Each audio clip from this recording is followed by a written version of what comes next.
Hello and welcome to The Story Pilgrim, Sheffield Park, Cultivating Motivations.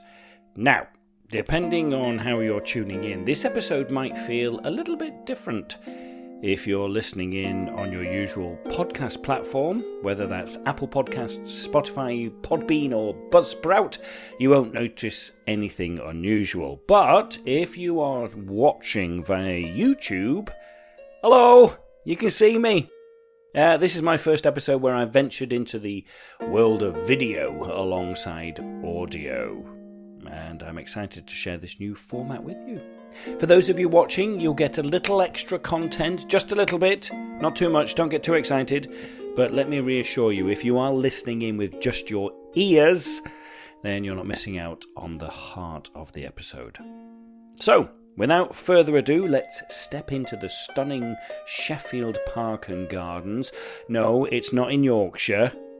I'll tell you where it is later. It's a National Trust property, and I'm going to explore the theme of motivation and how we can turn our desires into action and what it takes to keep moving forward. Well, good morning. This is going to be a different episode today. Not different in a way. It is in a way, but it isn't. The episode should be the same if you're listening to this on the podcast, which is what you should be because it is a podcast, isn't it? I am going to experiment with trying to do some video at the same time. So I have no idea how it's going to go, but we'll see. I have come up to Sheffield Park and Gardens. If I spin around here, we'll be able to see that there is a lovely lake with screeching seagulls. Seagulls just get everywhere. And there is the house. It's quite a flat house. It kind of looks like churchy. It looks like it's got a chapel at the end there and a little tower, white tower in the middle. It is here because of Capability Brown. It seems that most of the National Trust properties or have something to do with Capability Brown, but then was later owned by in the 20th century by is it Albert or Alfred? It's an A. Gilstrap Soames. Alfred. We'll go with Alfred Gilstrap Soames, which is a great name, isn't it? I'd like to know more about him, but. Yeah, I'm going to experiment with trying to do audio and video.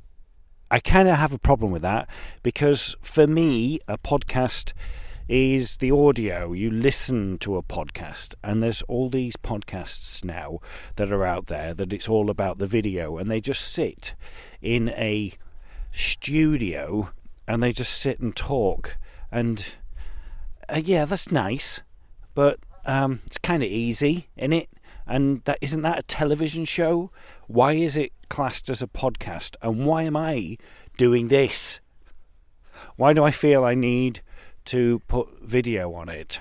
Like I said, I am a bit scared about the editing of it and how I edit the audio as I normally do, because I've got quite a good routine down with that using my Zoom H5. But what does that mean when I tie the video into it? So yeah, let's see what we do. Right, one thing I realised is on my first little bit there, I had the video in portrait, and I really probably should put it in landscape, shouldn't I? Yeah. So here I am wandering through, and kind of feel like I've walked into. I've said it before, into a painting, this beautiful picture, you know, you've got this stunning... Now, this is the thing now with video, you're going to be able to see the trees that I'm seeing. Look at that, look at the size of that. Massive. So you'll know if I've got it wrong or what it is. So maybe I'll stop doing that. I don't know. Anyway, yeah, it's you know, there's steeped in history here, but the one thing that I want to come back to that I think I've spoken about before is motivation. I really struggle with this. I really struggle with trying to figure out what it is that sometimes I can get really motivated about certain things, and other things I know I need to, but I don't. What is that? What is motivation? What sparks motivation? What sparks the desires that I have, the dreams that I have? How do I get the motivation to want to do that, to want to move forward? So I think I'll just, as I walk around the gardens and walkways here, there are several walks that you can do at Sheffield Park and Gardens. I want to be thinking about the thing of motivation. What is that? And what is that tree? Look at it, it's massive. I'm really going to have to start learning, aren't I, about nature. And yeah, can you see that? Yeah, I got to stretch my arm out. There's a gateway made here out of trees that, oh no, they're not growing. One of them is growing, and then the others have been built around it. And there's a metal round piece that they have put in. But I'm coming into the woodland area, and there are all these wonderful little bivouacs that have been made, that I'm sure it's great for the kids to come in here and make up little stories. But we're coming into the woodland side, and I'm going to walk around the woodland side. A lot of conifers, but there are a lot of oaks and sycamores. It's quite rich in the variety of trees and ferns, lots of mosses. So yeah, let's have a wander around the woodland area. My hands are still cold.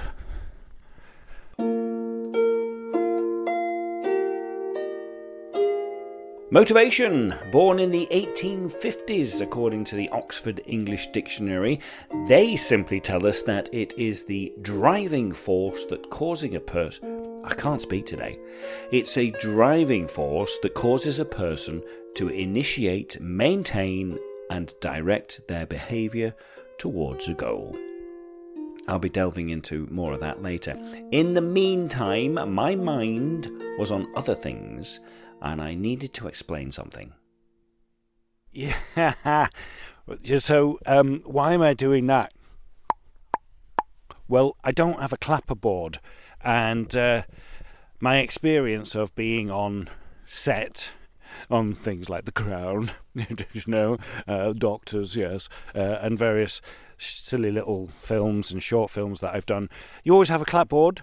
Clapperboard is there when they say, like, The Story Pilgrim, Sheffield Park, Scene 7, Take 1. And then that is so that then they can marry up the audio and the video when they come to the editing. So I don't have a clapperboard. I was thinking about slapping my head, but I've got a hat on, and so that would be not a very good noise, would it? I've just the doof, doof. So I'll just do a and see if I'll obviously edit them out, apart from this bit, because that's what I'm explaining, isn't it? Oh, look, we're getting very tropical now. These lovely little palm trees.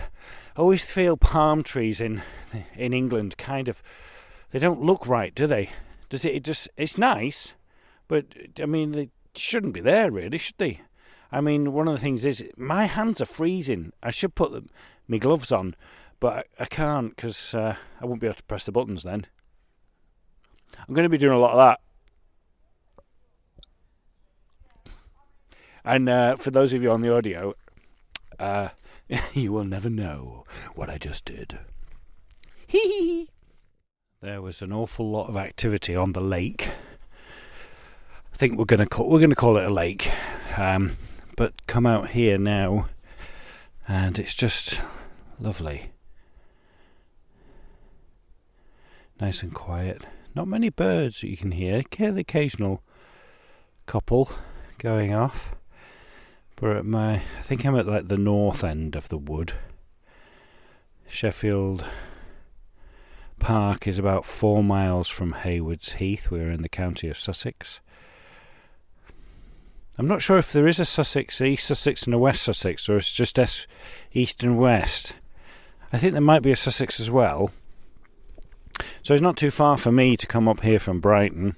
It's only like a 45-minute drive, driving over the South Downs, through Ditchling, Withersfield. Haywards Heath is the nearest town. Uckfield is really close. It's not as big a town. But it is, I've said it before on other episodes, I just love how I'm right by the seaside, but within a 20-minute drive, 30-minute, 40-minute drive, I can be in an area surrounded by lovely woodland, countryside. Yeah, you can hear the occasional plane going over, but very, very lucky indeed to have this so close. I also took out a membership today for the National Trust. It's been something that I've been wanting to do for quite a while now, and I took out a joint membership, which is just over £150 a year for the two of us. And you think single entry to this place today was £18. So if two of us came, that's £36. If I did 5 visits during the year to a National Trust property at that, then it's going to pay for itself. So I think by getting the membership, that's going to motivate me now. That tree's all fallen down and looks quite eerie. It's going to motivate me and Lucy to get out there and to see these properties. And there's over 500 throughout the UK. Look at some charcoal that's been put down there to drying out. This area is being managed to encourage butterflies. Please follow main paths. There's another path going off that way. That's cute, isn't it? So I'm excited to have that membership, and I think if we sort of set a goal of, like, say, at least once a month, heading out to a National Trust property, then I can bring you along with me, and we'll make the most of that membership. I think for £150 a year, I think it was £90 for a single one. I think it's a bargain, actually. So I think we're very, very lucky again to live in a country where we have that available to us. Stood next to this piece of a tree, which kind of looks like it's where the roots were, but it also could be at the top, and it's just sticking out.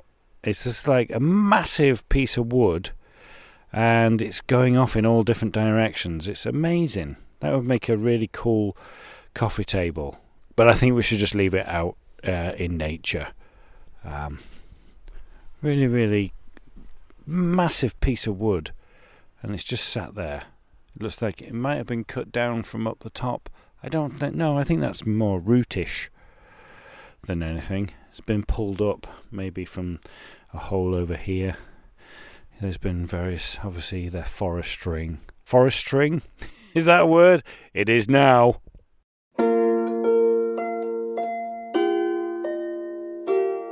Forestering. Spellcheck wants me to change that to festering or foreseeing. It's forestry, Darren.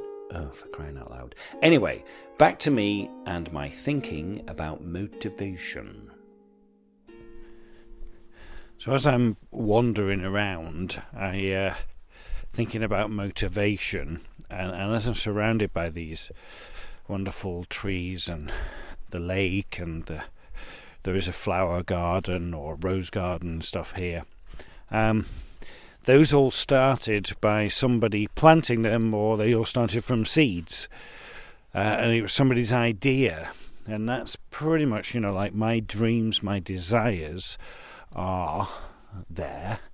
There's another pond through there. I don't know if you can see it. You're probably not going to be able to see it, but there is. I'm telling you, there's a pond through there.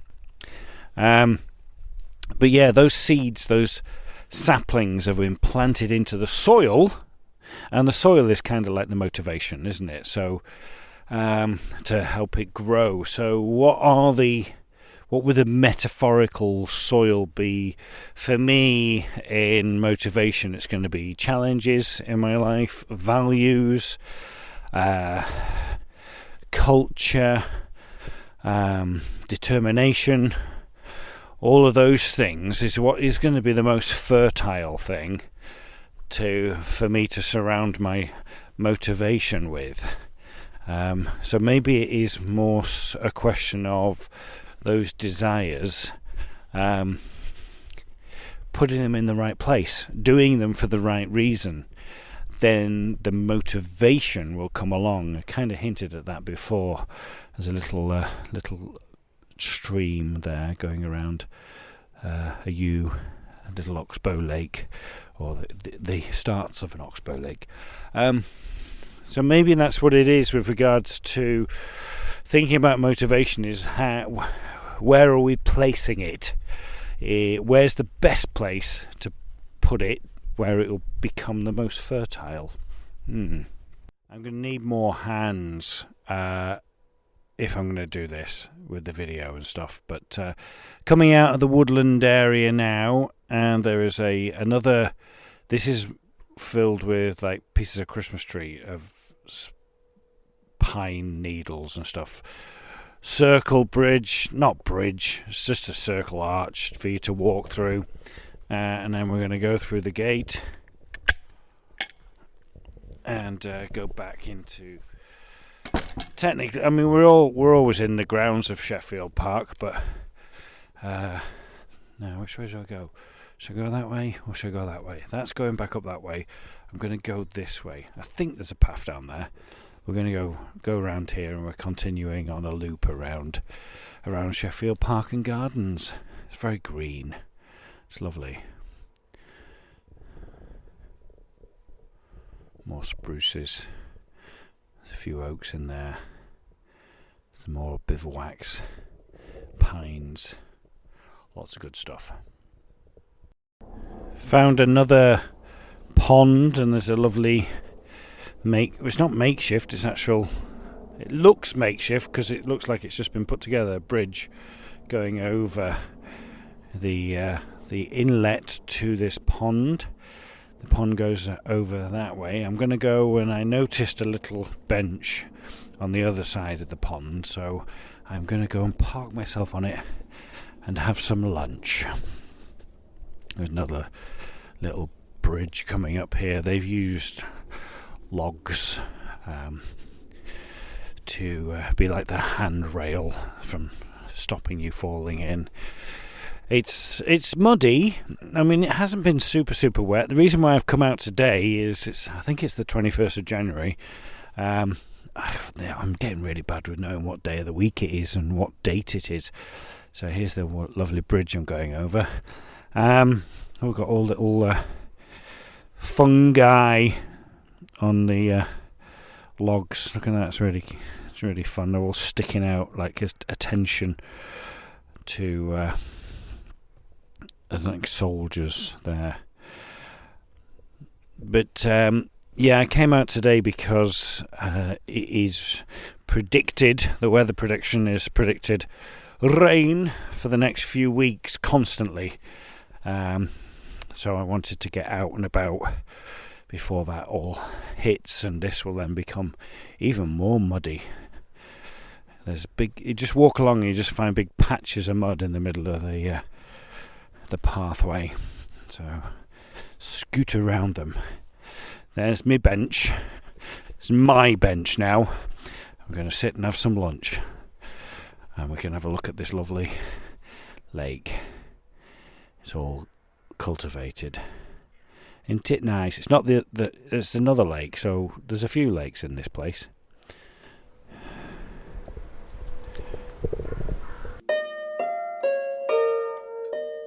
Sheffield Park is beautifully laid out. I had found my bench, and I tucked in. Right, so I'm sat on my bench. I've set up the camera over here so I can have two hands for a minute. And for lunch, I'm going to have. I got a Sainsbury's meal deal, and I got a beef and horseradish I can't even say it, horseradish sandwich on white bread. Some pineapple and mango. Now, I'm not too fussy about the pineapple, but I really do like mango. I think mango has to be my favourite fruit of them all. And then the classic Coca-Cola. Again, Coca-Cola, if you would like to sponsor me, sponsor this web... What is it? Oh, it's a podcast, isn't it? I don't know. If they would like to sponsor that, then more than happy for them to do that. There is a lovely... Oh, just open that up there. A lovely lake that I'm sat next to. Yeah, cheers. Oh, there's a little robin just come. Oh, where is he? There he is. Let's see if we can get him. You probably... Because I can't zoom in. Can you see? He's right there. He's quite a fat robin, actually. See how close I can get to him. Stay there. No, stay. Oh, he's off. There he went. But he'll probably come back. Ah, nature. But isn't it lovely? Look, that's my view here for my lunch. I chose the horseradish because I think in my old age I really like strong flavours. And horseradish is great. That robin is back. He's just right there. It's difficult because I don't know what I'm doing. But I wonder if I throw a bit of bread down.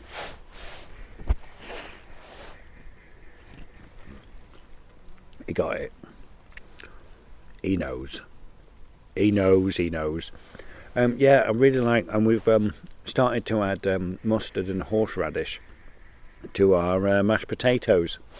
It's really good. Highly recommend that. But no crisps today because of the mango. I felt I had to be a bit good. Yeah, cut them out. Look at the state of me. I look a right mess. Anyway, I'm enjoying me beef and horseradish, and I think the robin hopefully is enjoying that little bit of paper. Paper? I always get words wrong. I'm getting them worse and worse. A little bit of bread.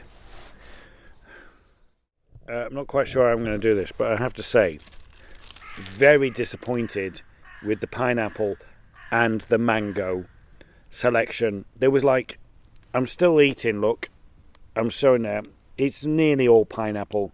I only got it for the mango, and there's literally like 4 pieces of mango in it, and the mango that is in it tastes like pineapple because the pineapple is so overpowering. I'm not happy. Just do mango or pineapple. Don't put them together. Why would you do that? Look at that. It's all pineapple.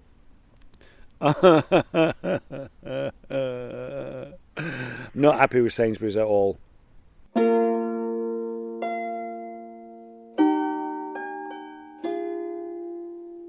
Look, when I buy mango, I expect mango. Anyway, back to my surroundings and a little history for you. So, talking about Sheffield Park and Garden, Sheffield Place, it is mentioned in the Domesday Book of 1086 as the land given by William the Conqueror to his half-brother Robert of Mortain. It was then called the Rape of Pevensey. Henry VIII stayed here when it was owned by Thomas Howard III, Duke of Norfolk. Capability Brown did his stuff in 1775. That's when he got his hands on this area. And then it was Arthur, not Alfred, Arthur Gilstrap Soames buys it in 1909. And in 1954, the National Trust get their hands on 81 hectares. And then in 2007, they bought another 100 hectares. That's about 181 hectares. That's about 250 acres in total. So it is really, it's lovely. I mean, like I say, it's a grey, cold January day, but it's lovely. The robin kept me company while I had my lunch. Popped back to see if there's any more. I said no, and off he's gone. So it's really is a lovely little place to come and visit. thinking back to motivation, and sometimes it feels like for me that I'm waiting for something. I'm waiting for that perfect moment, the epiphany that is going to come. But kind of like this walk, I kind of feel like it's as I'm walking through these gardens and place, that, you know, this has been planted, the seed has been planted, the saplings have been done, and then you look after it. You know, you prune it, you water it, you cut it back, you put things in different places. So it's kind of like this walk. You know, I started this walk off with a single step, and then you put another step after the other one. That's kind of what it is, isn't it? Motivation is more about the movement than the sitting still. And there are moments of sitting still. Just come up here and found the cricket pitch, the historic Sheffield Park cricket ground, the essence of Victorian county cricket. The first cricket match was played here in August 1845 between two local villages, Fletchling and Chailey. The original ground was built just prior to this match by the second Earl of Sheffield. There we go. Nice little village Victorian cricket ground. But yeah, I think motivation for me, it is it's more about the movement than the waiting for that moment to happen. Well, I'm sure they probably still do play cricket here. Yeah. Back down by the main lake, it kind of trundles down into three other areas. It's actually, yeah, it is a big lake. It goes all the way round. So the house is up in front of me, and then there's a little lake that drops down into this lake, which then drops down through this little weir going over this thing into that much larger lake. So that's full of ducks. So it's beautiful. Exactly what you would expect from Capability Brown.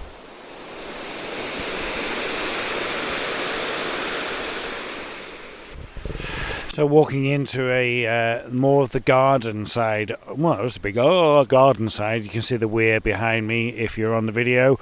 Walking into the garden side of it, and they have a little sign here saying that they're working with RHS Chelsea Flower Show medal winner Joe Perkins to create a newer garden within this garden. You can tell that it's much more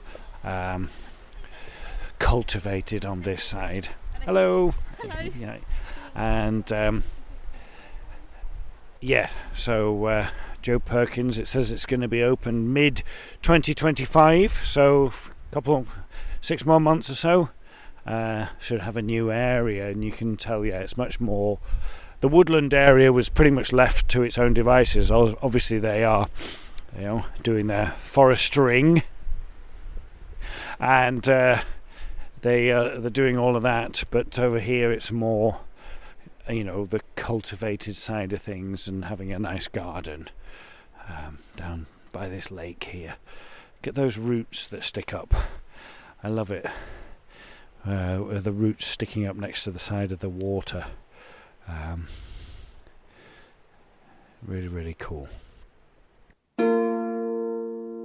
Coming across that cricket ground did jump out at me, out of the present, and threw me back in time. I love it, how a place or an object or a word can do that. What has happened here before? Why is it so different now? And what were the expectations that they had or they have not met through having that cricket ground there? I nearly come a full circle walking around Sheffield Park, as had my thoughts on motivation. So I've come up to the lake which is closest to the house now, and you can get a good idea standing here. There's a little bridge. It's kind of a bridge, kind of like a walkway, which then funnels down to the lake below, which then funnels down to the lake below. So it's basically 1, 2, 3, 4 big lakes here that you can see, and the design of it is just absolutely stunning. There's the palm trees, there's these conifers, there's the spruces, there's the willows, there's all the reeds, and the waterfalls going down. It is really beautiful. So thinking more about motivation again, and coming to a place like this, which has the natural beauty in it, the National Trust, what they do with, they have the houses as well. It's not just about the grounds. There's all of that too. And I think there's something to seeing things like this, the beauty of it, the care that is taking place, that kind of helps me with my motivation. This coming to Sheffield Park today is giving me a day out, a bit like what I spoke about in the last episode from Gothenburg, giving the gift of giving to one's self. There's a wonderful wispy tree there, looking very, very wispy. That gift of giving to oneself. I had to motivate myself to get out today. The weather helped by not being very nice. We've just moved, so I'm surrounded by boxes. That's taken longer than I would have liked. And so I'm quite tired. Juggling a lot of work and just doing all of that. But then when you get out there, and I'm up here and I'm out, there's another pond here. Oh, that's really cool. It's really quite big. There's a lot of water here. I think Capability Brown was known for that, wasn't he? For his use of water. That's really nice. See there, it's just it's obviously, this is man-made, you can tell. There's lovely little seats around it and willows, and so that the gift of giving, I've done that to myself today. I've got, no, come on, let's get out there, let's get this done, and then it's more of a practical thing, but then when I do it, I'm like, no, this is really good, this really helps. And I see something like that, a serene pond, it's almost glass-like, see the reflection of the trees and the bank in the pond.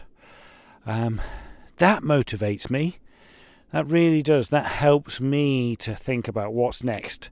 What do I need to be doing? What do I want to be doing? What are my desires? What are my dreams? How do I get them? And I figure that all out when I go on a walk like this. So what's yours? What's your Sheffield Park and things that help you get out and stay motivated? So I'm coming to the end of my time here in Sheffield Park, and this tree is just magnificent. Look at it. It's just growing in different places from out of the ground, and then just has like about 20 different trunks to it. It's massive, and it goes up really, really high. It's right next to the lake. It's amazing. But yeah, as I do come to the end here, thinking about motivation, I'm kind of leaving, as I always do, after a day like this, with more questions than I started out with. Questions like, how do I nurture those seeds of desire that I have? How do I keep the momentum going? And how do I continue to find places like this where I can be motivated and find the beauty to keep that motivation going? I'd sort of like pass that over to you. What are those things that you need to keep you motivated? Like I said, there's certain desires, like health-wise. I need more motivation when it comes to that.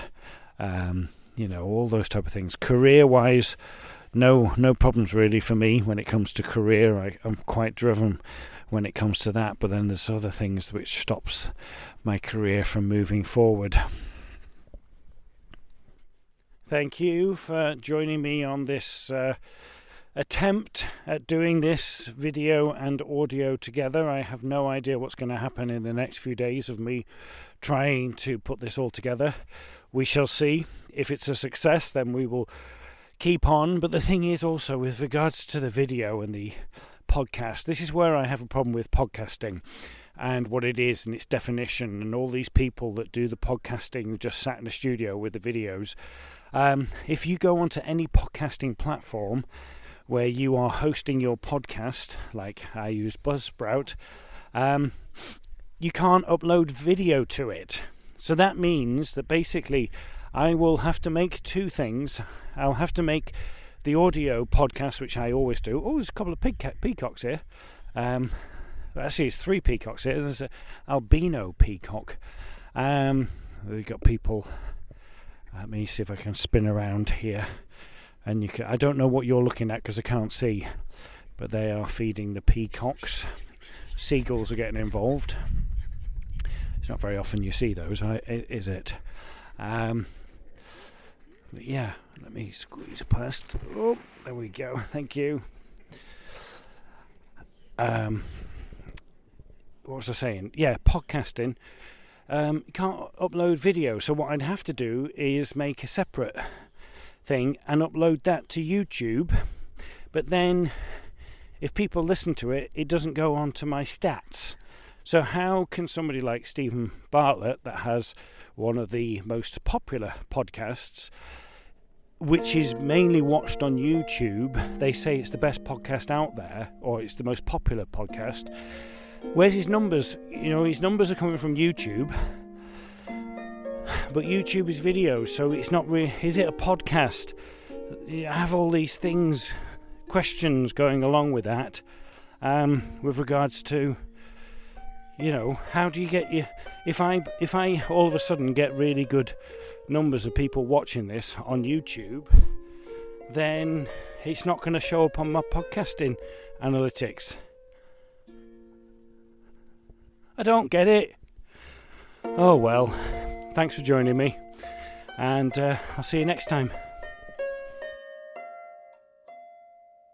As I sit here reflecting on my walk through Sheffield Park, I'm reminded of how profoundly the spaces we choose to inhabit can shape our thinking.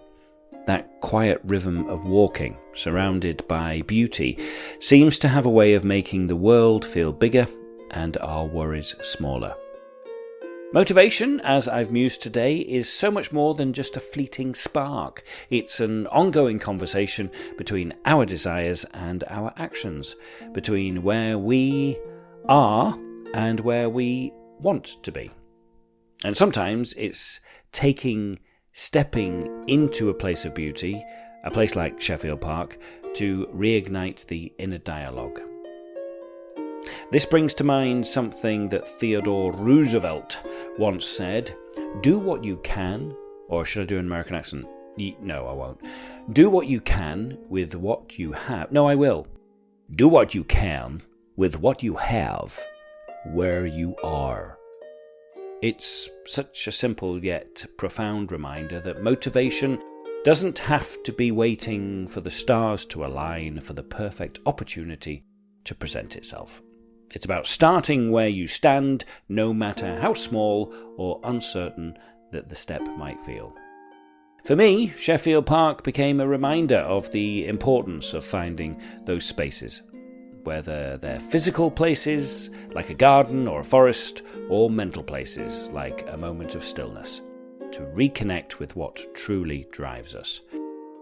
Thank you for joining me on this journey through Sheffield Park and through video and audio. Whether you were walking alongside me in the gardens or simply listening or watching wherever you are, if this episode resonates with you, then I'd love for you to follow, subscribe, now I'm on YouTube, and maybe even share it with someone who you think may use a little extra motivation in their life. The Story Pilgrim was written, walked, talked, edited, recorded, videoed, produced, directed by me, Darren Hill. Anya Backer provided the wonderful original music on Sean the Harp. For more about me, Anya, go to The Story Pilgrim. Well, that's not there. It's there, look. thestorypilgrim.com. Find me on all social medias. Thanks for listening. Keep listening. And buen camino.